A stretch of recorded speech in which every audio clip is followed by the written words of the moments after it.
12 जादू या रहस्य। तिब्बती बौद्ध मत के तथाकथित जादुई पहलू पर मुझसे अक्सर सवाल पूछे जाते हैं। कई पश्चिमी लोग जानना चाहते हैं कि क्या तिब्बत पर लोब्सांग रामपा और कुछ अन्य द्वारा लिखी पुस्तकें सच हैं जिनमें उन्होंने रहस्यमयी क्रियाओं की बात की है। वे मुझसे ये भी पूछते हैं कि क्या शाम्बाला, कुछ ग्रंथकारों द्वारा तिब्बत के उत्तरी निर्जन क्षेत्रों में छिपा पौराणिक देश का अस्तित्व है। 1960 वाले दशक के शुरू में मुझे एक प्रसिद्ध वैज्ञानिक का पत्र मिला जिसने लिखा था कि उसने सुना है कि कुछ उच्च लामा अलौकिक कारनामे कर सकते हैं, और पूछा था कि क्या इनके बारे में सही निश्चय करने के लिए उसे कुछ प्रयोग करने दिए जाएंगे। पहले दो सवालों के जवाब में अक्सर मैं कहता हूं कि इनमें से अधिकतर पुस्तकें काल्पनिक हैं तथा शंबाला का अस्तित्व है तो, मगर लौकिक रूप में नहीं। साथ ही इससे इनकार करना भी गलत होगा कि कुछ तांत्रिक क्रियाएं वास्तव में ही रहस्यमयी घटनाओं को जन्म देती हैं। यही कारण था कि मैंने अधमने से उस वैज्ञानिक को लिखा था कि उसने जो कुछ सुना है वह सच है तथा मैं इस प्रयोग के पक्ष में भी हूँ, मगर खेद इस बात का है कि जिस व्यक्ति पर ये प्रयोग हो सकते हैं वह अभी पैदा नहीं हुआ। वास्तव में उस समय कुछ व्यावहारिक कारण थे जो इस तरह की जांचों में भाग लेना संभव नहीं था, लेकिन उसके बाद से कुछ विशिष्ट क्रियाओं की प्रकृति की वैज्ञानिक जांचों के लिए मैं सहमत हुआ था। इनमें पहली जांच की गई थी डॉ. हर्बर्ट बेंसन द्वारा, जो आजकल अमेरिका के हार्वर्ड मेडिकल स्कूल में डिपार्टमेंट ऑफ बिहेवियरल मेडिसिन के अध्यक्ष हैं। जब मेरी 1979 की यात्रा के दौरान हम मिले तो उन्होंने बताया था कि वो रिलैक्सेशन रिस्पांस नामक क्रिया का विश्लेषण कर रहे हैं। ये शारीरिक क्रिया तब होती है जब कोई व्यक्ति साधनावस्था में जाता है। उन्होंने महसूस किया कि यदि वो उन्नत दर्जे के साधकों पर प्रयोग कर पाए तो इससे प्रक्रिया की ज़्यादा समझ मिल सकेगी।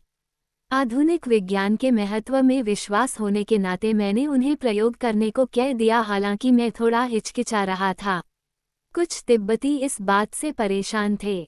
वे महसूस कर रहे थे कि ऐसी क्रियाएं गुप्त रखनी चाहिए क्योंकि उनका उद्गम गोपनीय विचारधाराओं से है। इस सोच को काटते हुए मैंने संभावना व्यक्त की थी कि इन जांचों से शायद न केवल विज्ञान का ही भला होगा बल्कि साधकों का भी, और इस तरह सारी मानवता का भला हो सकता है। इस प्रयोग में डॉ. बेंसन संतुष्ट थे कि उन्हें कुछ अतिविशिष्ट नजर आया। उनकी खोजें बाद में कई पुस्तकों और नेचर समेत कई पत्रिकाओं में छपी थी। वह भारत में अपने साथ 2 सहायक व कई सूक्ष्म उपकरण लाए थे और धर्मशाला के निकट भिक्षुओं के आवास में उत्तर में, लद्दाख तथा सिक्किम में कई भिक्षुओं पर उन्होंने प्रयोग किए। प्रयुक्त भिक्षु तुम्मो योग के साधक थे जो तंत्रित विद्याओं में प्रवीणता के प्रदर्शन के लिए बनाए गए थे। चक्र ऊर्जा केंद्र तथा नाड़ी ऊर्जा चैनल पर साधना करके साधक चेतना के स्थूल स्तरों की गतिविधियों पर नियंत्रण व अस्थायी रूप से रोक लगा सकता है और इस प्रकार सूक्ष्म स्तरों को अनुभव कर सकता है। बौद्ध विचारों के अनुसार चेतना के कई स्तर हैं। स्थूल का संबंध बोध से है, स्पर्श, दृष्टि और गंध इत्यादि से, जबकि सूक्ष्म स्तरों को मृत्यु के समय महसूस किया जा सकता है। तंत्र का एक उद्देश्य साधक को मृत्यु का अनुभव कराना है क्योंकि तभी तो अति शक्तिशाली आध्यात्मिक बोध हो सकता है। जब चेतना के स्थूल स्तरों का दमन किया जाता है तो शारीरिक प्रक्रियाएं देखी जा सकती हैं। डॉ. बेंसन के प्रयोगों में शरीर का तापमान बढ़ना, भीतर से गुदा में तथा बाहर चमड़ी के थर्मामीटर से मापा गया, शामिल था, जो 18 डिग्री फ़ारेनहाइट 10 डिग्री सेंटीग्रेड तक बढ़ा।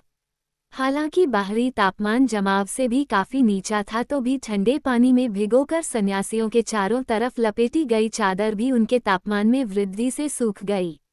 डॉ. बेंसन गवाह थे। उन्होंने बर्फ पर नंगे बैठे भिक्षुओं से भी ये प्रयोग करके देखा। उन्होंने पाया कि वे भिक्षु शरीर के तापमान में गिरावट के बिना रात भर स्थिर बैठ सकते हैं।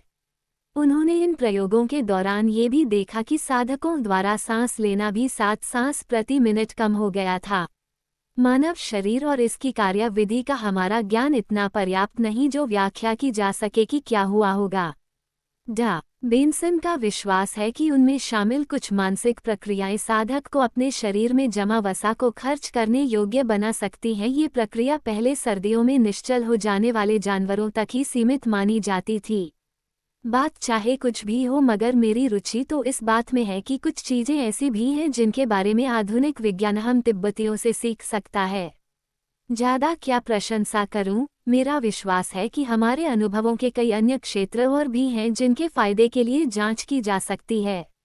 उदाहरण के लिए मुझे उम्मीद है कि किसी दिन भविष्यवेताओं पर भी खोज हो सकेगी जो हम तिब्बतियों की जिंदगी के तौर तरीकों का एक महत्वपूर्ण अंग बना हुआ है। लेकिन भविष्यवेताओं के बारे में विस्तार से बताने से पहले इस बात पर जोर दूंगा कि इनका उद्देश्य आम ख्याल के अनुसार सिर्फ भविष्य बताना ही नहीं है। ये तो उनके काम का सिर्फ एक हिस्सा है। इनके अतिरिक्त वे रक्षक के रूप में तथा कुछ मामलों में घाव भरने वाले के रूप में भी काम करते हैं। लेकिन उनका मुख्य कार्य लोगों को धर्म के पालन में सहायता देना है। एक बात और जो ध्यान रखने की है वो ये कि भविष्यवेता शब्द खुद में ही भ्रामक है। इसका भाव ये हुआ कि इन लोगों के पास भविष्य कथन की शक्तियां हैं, मगर यह सही नहीं। तिब्बती प्रथाओं में कुछ ही आदमी व औरतें ऐसे हैं जो लौकिक व अलौकिक के बीच माध्यम का काम करते हैं। उनके लिए नाम है कुटेन, जिसका अर्थ हुआ भौतिक आधार। मैं ये भी बताना चाहूँगा कि भविष्यवेताओं के बारे में ऐसी बातें कही जाती हैं मानो वे आदमी हों। उन्हें ज्यादा सही आत्माएं कहा जा सकता है जो किसी विशेष चीज, आदमी या जगह से जुड़ी हों, उदाहरण के लिए बुद्ध से। लेकिन इसका भाव ये भी नहीं लेना चाहिए कि उनका बाह्य स्वतंत्र अस्तित्व है। प्राचीन काल में तिब्बत भर में हजारों भविष्यवेता रहे होंगे। बहुत कम बचे, मगर सबसे ज्यादा महत्वपूर्ण जिन्हें तिब्बती सरकार प्रयोग करती है अभी भी हैं। इनमें से मुख्य को नेचुन ओझा कहा जाता है। उसके माध्यम से दलाई लामा के संरक्षक आराध्यों में एक दोरजी द्राकदेन प्रकट होते हैं।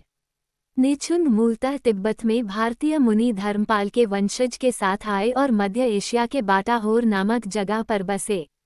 8वीं सदी में राजा त्रिसोंग देस्तेन के शासन में भारतीय तांत्रिक स्वामी व तिब्बत के सर्वोच्च आध्यात्मिक संरक्षक पद्मसंभव ने उसे साम्य मठ का रक्षक नियुक्त किया।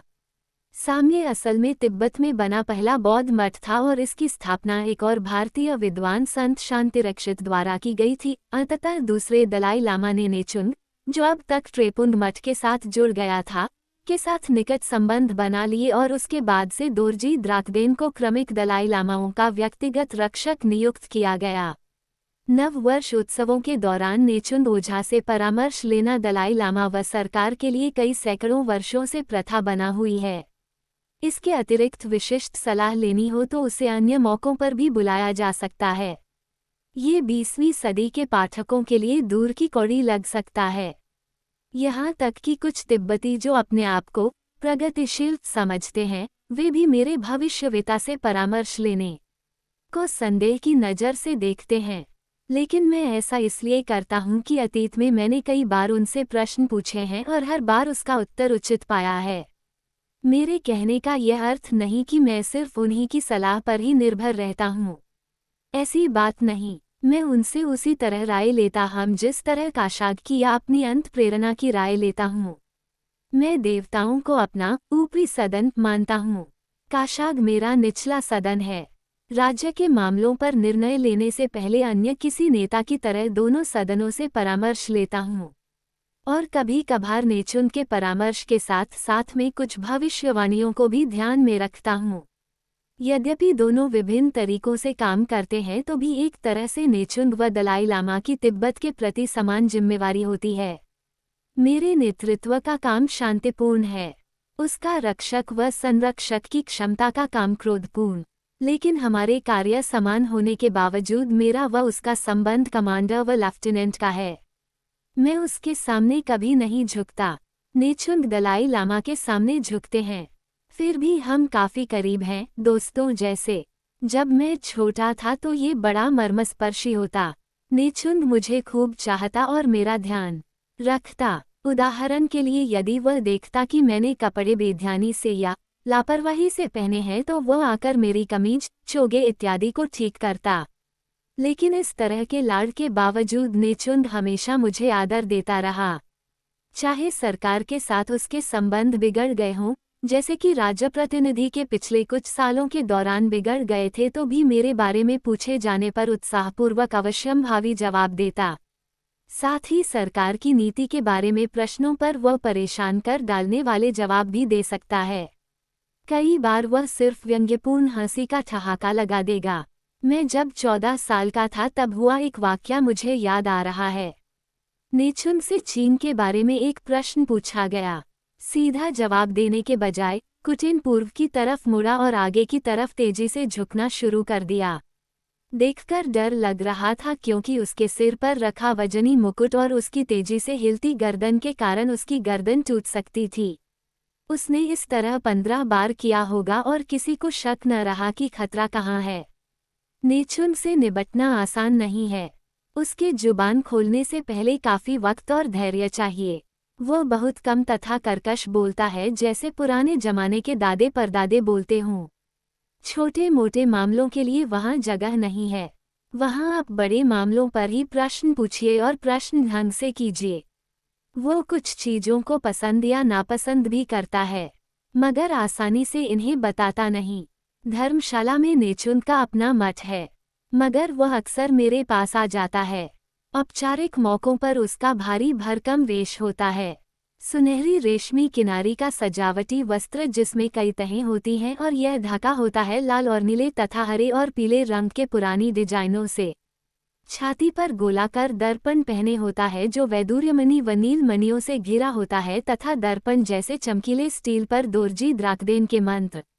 कार्यवाही शुरू करने से पहले वह एक तरह का सास पहन लेता है जिस पर 4 झंडे तथा 3 विजय पताका होती हैं। कुल मिलाकर सारा भार कोई 70 पौंड से ज्यादा हो जाता है और वह यदि मूर्छा में न आया हो तो इस वजन के साथ बड़ी मुश्किल से चल पाए। समारोह शुरू होता है सींगो, झांझ, मंजीरे व ढोल बजाने के साथ प्रार्थना व आह्वान बोले जाने से।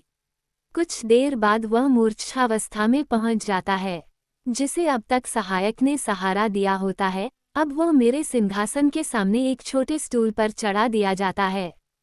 प्रार्थना का पहला चक्र पूरा होने पर दूसरा शुरू होता है और मूर्छावस्था गहरी हो जाती है। अब इस मौके पर एक बड़ा मुकुट उसके सिर पर रख दिया जाता है।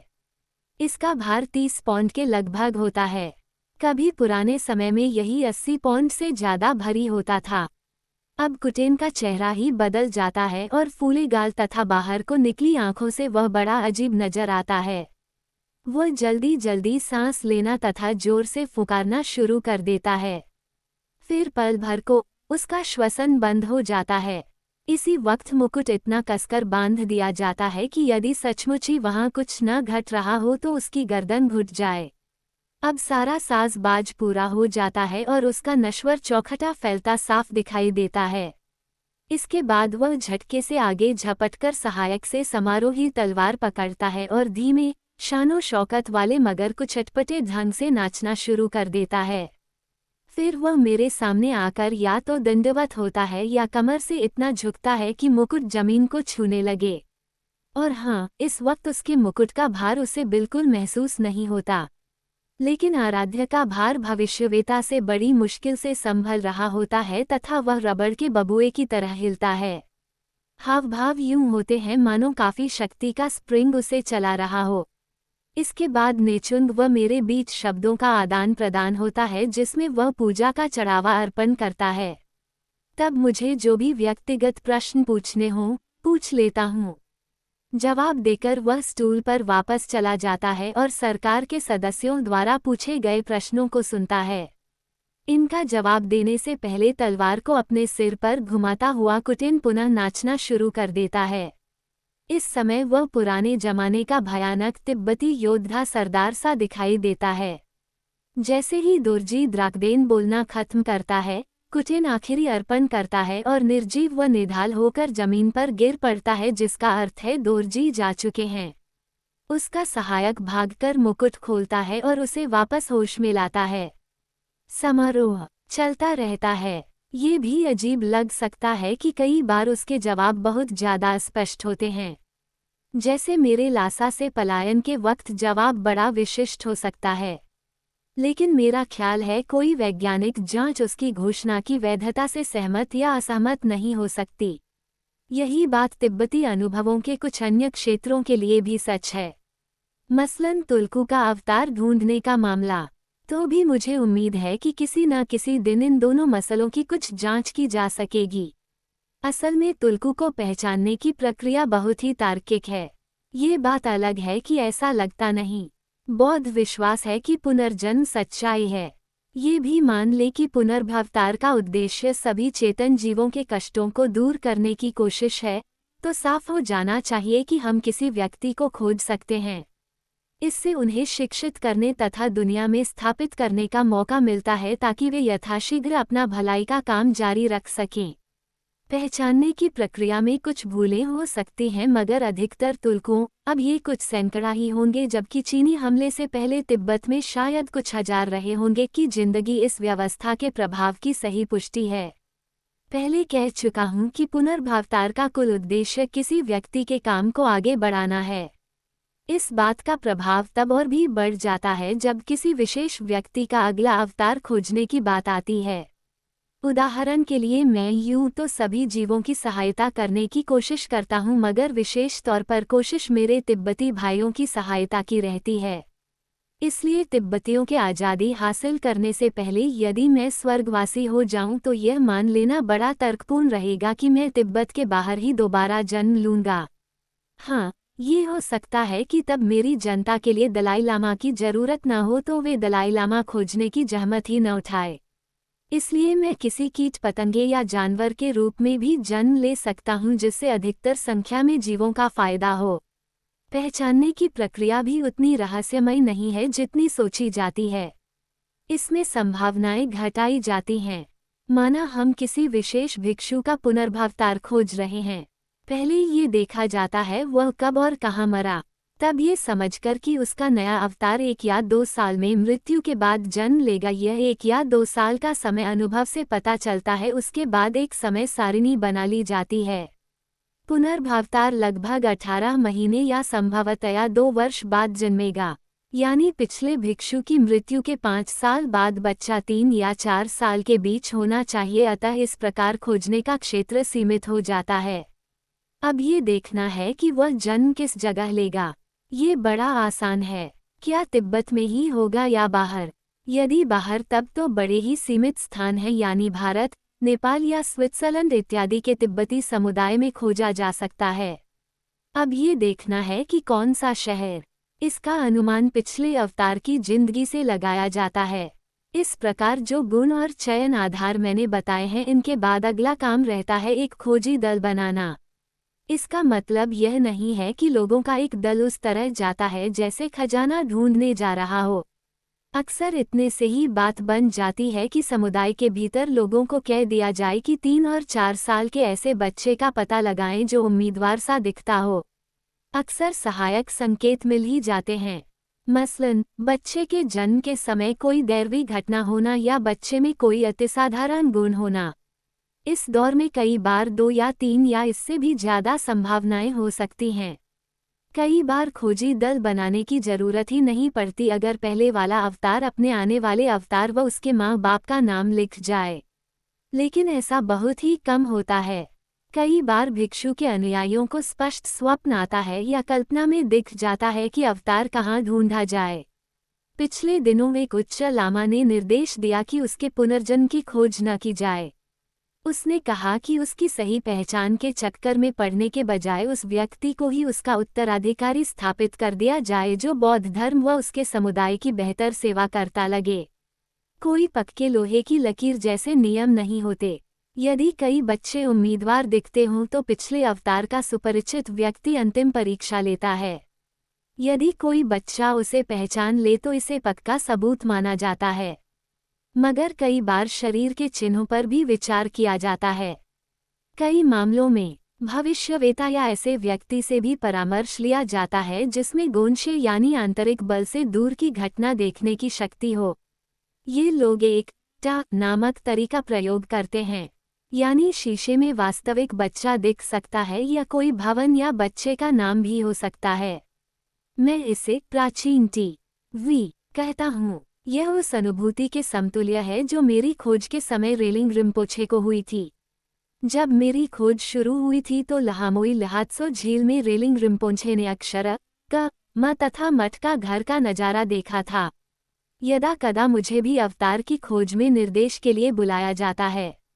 इन हालतों में अंतिम फैसला लेने की जिम्मेवारी मेरी होती है कि उम्मीदवार का चयन सही है या नहीं। यहाँ मैं बता दूं कि मेरे पास आंतरिक बल से दूर की घटना देखने की कोई शक्ति नहीं है। ऐसी शक्ति विकसित करने का न समय है न अवसर। मेरे पास विश्वास करने का कारण है कि 13वें दलाई लामा के पास इस क्षेत्र में कुछ योग्यता थी। मैं ये कैसे करता हूँ, इसके लिए मैं अपने वरिष्ठ शिक्षक लिंग रिम्पोछे की कहानी बताता हूँ। लिंग रिम्पोछे के प्रति मेरे मन में हमेशा ही सम्मान रहा है और जब मैं बच्चा था तो उनके नौकर को देखते ही डर जाता था और जब कभी उनके कदमों की सुपरिचित आवाज़ सुनता तो मेरे दिल की धड़कन डूबने लग जाती। लेकिन धीरे धीरे ये भय सम्मान और दोस्ती में बदलता चला गया। जब थोड़ा वक्त पहले वह नहीं रहे तो मुझे लगा कि उनके बिना जी पाना बड़ा मुश्किल होगा। वह ऐसी चट्टान बन गए थे जिस पर मैं पांव जमाए खड़ा था। 1983 की गर्मियों के आखिर में जिन दिनों मैं स्विट्जरलैंड में था, मैंने उनकी आखिरी बीमारी की बात सुनी थी कि उन्हें आघात लगा था और लकवा मार गया। इस खबर ने मुझे खूब परेशान रखा। तो भी बौद्ध होने के नाते मैं जानता हूँ कि चिंता से कोई फायदा नहीं। यथाशीघ्र मैं धर्मशाला भागा जहाँ मैंने उन्हें बहुत बुरी शारीरिक दशा में पाया। भला हो उनकी उम्र भर के सख्त मानसिक प्रशिक्षण का जो उनका दिमाग अब भी उतना ही कुशाग्र था। अचानक मृत्यु से पहले उनकी हालत कई महीनों तक नियंत्रण में रही। अंत में वे नीम बेहोशी में थे जिससे वो कभी उभर नहीं पाए और 25 दिसंबर 1983 को वे चल बसे। लेकिन यदि उनके असाधारण व्यक्ति होने का सबूत चाहिए तो बता दूं कि उन्हें मृत घोषित करने के 13 दिन बाद तक गर्म वातावरण होने के बावजूद उनका शव अक्षत रहा।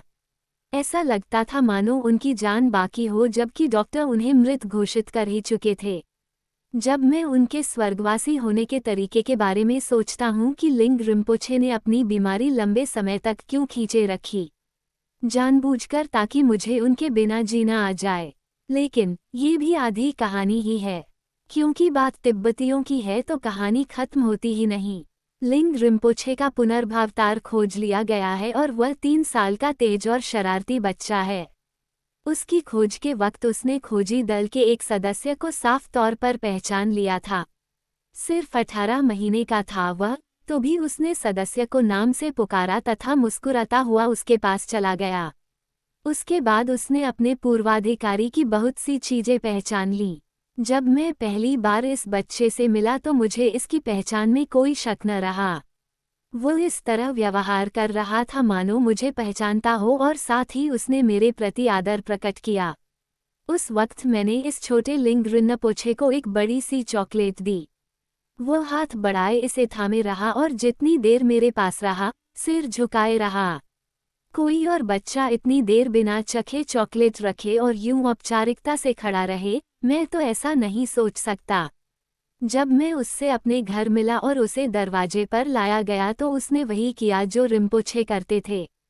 साफ था कि उसे अपना रास्ता याद था। और फिर जब वह मेरे अध्ययन कक्ष में आया तो उसने मेरे एक अनुचर से भी जान पहचान दिखाई जो उस वक्त टूटी टांग से उबर रहा था। अनुचर को इस छोटे रिम्पोछे ने पहले तो गंभीरता से एक खाताक दिया और फिर हंसते खिलखिलाते हुए उसने उसकी एक बैसाखी उठाए और यूं दौड़ने फांदने लगा मानो ये ध्वज का डंडा हो। इसी बच्चे की एक और प्रभावशाली कहानी सुनिए। मुझे बोधगया में उपदेश देना था और इस बच्चे को 2 वर्ष की उम्र में ले जाया गया था। बिना किसी से पूछे ये घुटनों के बल लुढ़कता सीढ़ियां चढ़कर मेरे बेडरूम में गया और मेरे बिस्तर पर खाताक रख दिया। आज ये लिंग रिम्पोछे ग्रंथोच्चार करता है। बस ये देखना बाकी है कि पढ़ना लिखना सीख जाने पर यह उन छोटे तुलकुओं की तरह आश्चर्यजनक गति से ग्रंथ याद कर सकता है या नहीं, जिस तरह ये छोटे तुलकू कर लेते हैं। मानो जहां से पहले पढ़ना छोड़ा था वहीं से शुरू कर रहे हूँ। मैं ऐसे कई छोटे बच्चों को जानता हूँ जिन्हें ग्रंथों के कई पन्ने आसानी से याद थे। पुनर्भावतार खोजने की प्रक्रिया में यकीनन ही रहस्य का कुछ तत्व है, मगर बौद्ध होने के नाते इतना कहना ही पर्याप्त है कि माओ या लिंकन या चर्चिल जैसे व्यक्ति सिर्फ यूं ही नहीं हो जाते। तिब्बती अनुभवों का एक क्षेत्र और भी है तिब्बती चिकित्सा प्रणाली का, जिसकी मैं चाहता हूं कि वैज्ञानिक जांच हो। यद्यपि यह प्रणाली कोई 2000 वर्ष पुरानी है और यह प्राचीन फारस समेत कई स्रोतों से निकली है, मगर आज इसके सिद्धांत पूरी तरह बौद्ध हैं। इस वजह से इसकी रंगत पश्चिमी चिकित्सा से बिल्कुल भिन्न है। उदाहरण के लिए ये हर बीमारी की जड़ अज्ञान, तृष्णा या नफरत को मानता है। तिब्बती चिकित्सा के अनुसार शरीर पर 3 नोपा का प्रभाव होता है। नोपा का अर्थ नुकसान पहुंचाने वाला है, मगर इसका अंग्रेजी अनुवाद अक्सर ह्यूमस, हास्य किया जाता रहा है। नोपा को हर वक्त शरीर में उपस्थित माना जाता है। इसका अर्थ यह है कि शरीर कभी बीमारियों से या बीमारी होने की संभावना से मुक्त नहीं रहता। इनका संतुलन बना रहने से शरीर स्वस्थ रहता है, लेकिन किसी गड़बड़ से इन तीनों जड़ों में से कोई एक प्रकट हो जाती है, जिसे मरीज की नाड़ी या मूत्र जांच से पता लगा लिया जाता है। कुल मिलाकर कलाई और छाती पर 12 मुख्य बिंदु होते हैं, जहां धड़कन परीक्षण की जाती है। इसी प्रकार मूत्र की भी विभिन्न तरीकों से रंग व गंध इत्यादि की जांच की जाती है। रही इलाज की बात तो पहला काम व्यवहार व भोजन से जुड़ा है। दूसरा नंबर दवाइयों का, एक्यूपंक्चर तथा मॉक्सीबुशन सेंकने का विशिष्ट इलाज का, तीसरा और चौथा सर्जरी का इत्यादि। दवाइयाँ भी जैविक पदार्थों से बनती हैं, जिनमें यदा कदा धातुओं के ऑक्साइड तथा खनिज, उदाहरण के लिए पिसा हुआ हीरा, मिलाए जाते हैं। अब तक तिब्बती चिकित्सा प्रणाली की बहुत कम आधुनिक डॉक्टरी जांच हो पाई है, लेकिन मेरे भूतपूर्व चिकित्सक डॉ. येशे धोंडेन ने अमेरिका की यूनिवर्सिटी ऑफ वर्जीनिया की प्रयोगशाला के विभिन्न प्रयोगों में भाग लिया था। मैं समझता हूं कि उन्होंने सफ़ेद चूहे के कैंसर के इलाज में कुछ आश्चर्यजनक अच्छे परिणाम दिखाए थे, मगर किसी निष्कर्ष पर पहुंचने से पहले भी काफ़ी काम किए जाने की ज़रूरत है। इस बीच में अपने व्यक्तिगत अनुभव के आधार पर इतना ही कह सकता हूं कि मुझे तिब्बती चिकित्सा बहुत प्रभावी लगी। मैं इन दवाओं को लगातार लेता हूं, इलाज के लिए ही नहीं बल्कि बीमारी से बचे रहने को भी। मैंने पाया है कि इनसे शरीर मजबूत होता है, जबकि दुष्प्रभाव नगण्य ही होते हैं। परिणाम ये है कि साधना के मेरे लंबे और सघन दिनों के बावजूद मैंने कभी थकान नहीं महसूस की। एक और क्षेत्र जिसमें आधुनिक विज्ञान व तिब्बती संस्कृति के बीच तालमेल की संभावना है, वह प्रायोगिक जानकारी के बजाय सैद्धांतिक ज्ञान है। कणिक भौतिकी, पार्टिकल फिजिक्स की कुछ आधुनिक खोजें मस्तिष्क तथा पदार्थ की अद्वैत अवस्था की तरफ संकेत करती प्रतीत होती हैं। उदाहरण के लिए यह पाया गया है कि यदि निर्वात को दबाया, संघनित किया जाए तो कहीं से कण प्रकट हो जाते हैं, यानी पदार्थ कहीं अंतर्वर्ती था। इन खोजों से विज्ञान तथा बौद्ध मध्यमिका के शून्यता सिद्धांत के बीच कोई रास्ता खुलेगा। ये सिद्धांत मानता है कि मस्तिष्क तथा पदार्थ अलग अलग मगर परस्पर निर्भर हैं। मैं आध्यात्मिक विश्वासों को वैज्ञानिक व्यवस्था पर लागू करने की कोशिशों के खतरे से अवगत हूँ, क्योंकि बौद्धवाद जहाँ जन्म के बाद से 2500 वर्षों से बना हुआ है, वहीं विज्ञान की पूर्णता की अपेक्षाकृत संक्षिप्त अवधि की प्रवृत्ति बनी हुई है। मैं यह नहीं कहता कि भविष्यवेता इत्यादि चीजें तथा जमाव वाली ठंड की परिस्थितियों में भी भिक्षुओं का बर्फ पर रात बिताना जादुई शक्तियों का प्रमाण है। फिर भी मैं अपने चीनी भाई बंधुओं से सहमत नहीं हो सकता, जो इन घटनाओं में हमारे विश्वास को पिछड़ेपन तथा जंगलीपन का सबूत मानते हैं। अतिकठ और वैज्ञानिक दृष्टिकोण से भी यह नजरिया कोई सही नजरिया नहीं है। और फिर यह बात भी तो है कि यदि किसी सिद्धांत को मान लिया जाए तो इसका मतलब यह नहीं है कि उससे जुड़ी हर वस्तु वैध है। इस तुलना में ऐसे स्पष्ट प्रमाण मिलने के बाद भी कि साम्यवाद अपूर्ण व्यवस्था है। आंखें मूंदकर बिना सोचे विचारे मार्क्स या लेनिन की कही हर बात को मान लेना भी हास्यास्पद होगा। जिन क्षेत्रों का हमें ज्ञान नहीं है, उनमें जांच के वक्त अति सावधानी की जरूरत होगी। यहाँ विज्ञान काम आ सकता है। आखिर हम चीज़ों को तभी रहस्यमय कहते हैं जब हम उन्हें समझ न पाए।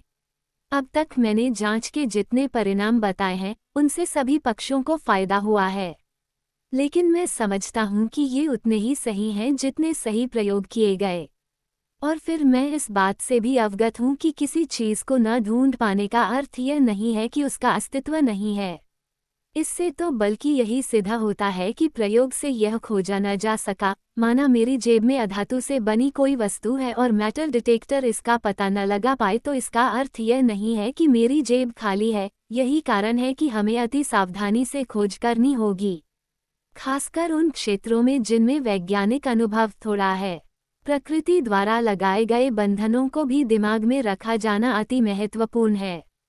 उदाहरण के लिए, जहां वैज्ञानिक जांच मेरे विचारों को नहीं पा सकती, तो इसका मतलब यह नहीं कि इनका अस्तित्व नहीं है, नहीं यह कि किसी और जांच विधि से उन्हें नहीं पाया जा सकता। यही बात तिब्बती अनुभवों के साथ है। मानसिक प्रशिक्षण से हम वे तकनीक विकसित कर पाए हैं जिनकी विज्ञान अभी सही ढंग से व्याख्या भी नहीं कर सकता, और यही तो इस तिब्बती बौद्धमत और जादू के रहस्य का आधार है।